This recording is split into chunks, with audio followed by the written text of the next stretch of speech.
আসসালামু আলাইকুম প্রিয় দর্শক, আজকে এসেছি হচ্ছে রাজারহাট উপজেলার স্বরূপচামার নামক একটা জায়গায়। যে জায়গায় আমার পিছনে দেখতে পাচ্ছেন একটা মসজিদ। এই মসজিদটা কিন্তু অত্যাধিক ছোট একটা মসজিদ। আমরা দেখতে পাচ্ছি 3টা গম্বুজ আছে শুধুমাত্র মসজিদের ভিতরে। ভিতরে কিন্তু কাতারে এই 7 থেকে 8 জন মানুষ হচ্ছে যে দাঁড়ায় নামাজ পড়া যাবে। এক কাতার আছে, শুধুমাত্র এক কাতার বিশিষ্ট এই মসজিদটা। তো আজকে এই মসজিদটা আপনাদেরকে ঘুরে দেখাবো। মূলত এই এক গম্বুজ বিশিষ্ট মসজিদটির এই যে আমরা যে বারান্দা দেখতে পাচ্তেছি, এই বারান্দাটি কিন্তু হচ্ছে পরবর্তীতে সংযোজন করা হয়েছে। এটাই হচ্ছে মূল ইমারত, যেটা পূর্বে হচ্ছে যে নির্মাণ করা হয়েছিল। আর এটা নির্মাণকাল সম্পর্কে এই জায়গার লোকজন তেমন বলতে পারে না। এটা হচ্ছে বারান্দা।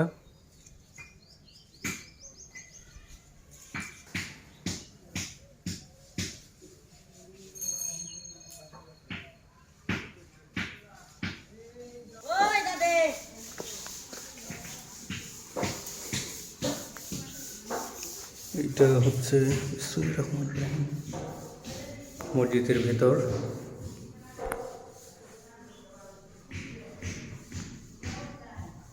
একদম ছোট একটা মসজিদ, একটা কাতার শুধুমাত্র বসতে পারবে।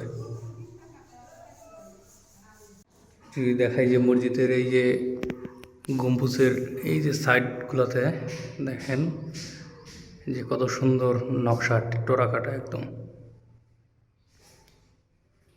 এবং এমনভাবে তৈরি করা হয়েছে সাইডগুলোতে হচ্ছে বাতাস নিষ্কাশনের জন্য ভেন্টিলেটরের মতো নিচের সাইডগুলোতে। এই কর্নারে একটা হচ্ছে আগে হয়তো কুপি টাইপের কিছু একটা ব্যবহার করা হতো, মানে মোমবাতি যেগুলো রাখার জন্য এই জায়গাটা হয়তো ছিদ্র করা ছিল। আর ওই সময়কার দরজাগুলো এখন নাই, যার কারণে পরবর্তী সময় হয়তো এই দরজাগুলো তৈরি করা হয়েছে কাঠের। এই সাইডটাতে যদি দেখাই, একদম মহিষের সিংহার মতো একটা, এটাও ঠিক হয়তো বা এই জায়গায় কুপি রাখা হইতো, যার আলো দিয়ে মুসল্লির এই জায়গায় নামাজ পড়তো।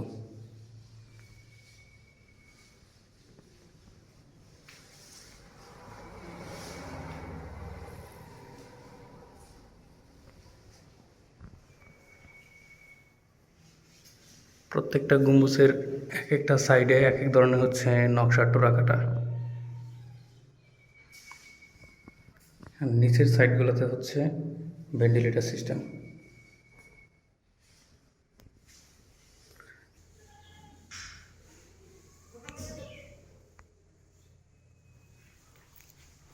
এই জায়গায় ইমাম সাহেব দাঁড়ায়, ইমামের পিছনে হচ্ছে একটা সারি, যে জায়গায় হচ্ছে মুক্তাদিরা দাঁড়ায়। আর মূলত হচ্ছে 3টা গম্বুজ এই জায়গায়। প্রথমে একটা, এই জায়গায় হচ্ছে দ্বিতীয়টা, এবং এটা হচ্ছে 3য় নাম্বার। এই 3 গম্বুজ বিশিষ্ট এই মসজিদটা। মূলত এক কাতার মানুষ এই জায়গায় নামাজ পড়তে পারবে।